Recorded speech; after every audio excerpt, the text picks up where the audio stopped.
Well, here at the Monarch Public House, we've got the side room over here, which had originally been a grocery store from the 1890s until about the late 1980s. When we got here and bought the place in 1995, this side was an antique shop, and it had a drop ceiling and it had gray tile floors, white walls, and radiators. And I said, well, we're going to make a few changes here, and we knocked a hole in the wall. You're probably wondering about my friend here. This is Big Red.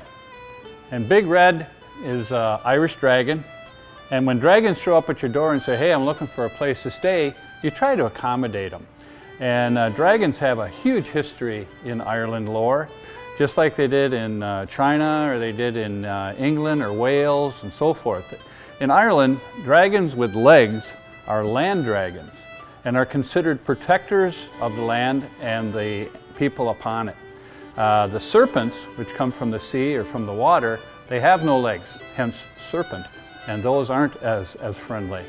So there's a lot of stories about dragons and about the paths where they go. Have you ever heard the phrase, I'm going to get the lay of the land? Well, that comes from the ancient Celt, lay, L-E-Y, which meant path or path of power. And where the dragons would go, that was a lay. And the Druids would then hold their ceremonies, or that's maybe where you got married, or where you would build along a path of power. Now, dragons, much like the leprechauns, the pixies, the elves, pukas, all the things of mythical legend, come from the other world. And the other world is very close to our world. And the way that you're able to go back and forth for these magical creatures is through very deep holes, like a well, or a tunnel, or a cave, anything like that. That's where the other world comes in contact with our world. So they can very easily go back and forth. It may be why you haven't seen a pixie, an elf, or a leprechaun, or even a dragon, because you're not next to a hole. So anyhow, dragons, very much part of legend and lore. Where my ancestors come from, the Harringtons, are on a very, very small island at the end of Bantry Bay where Cork and County Kerry meet. And it's called Barra.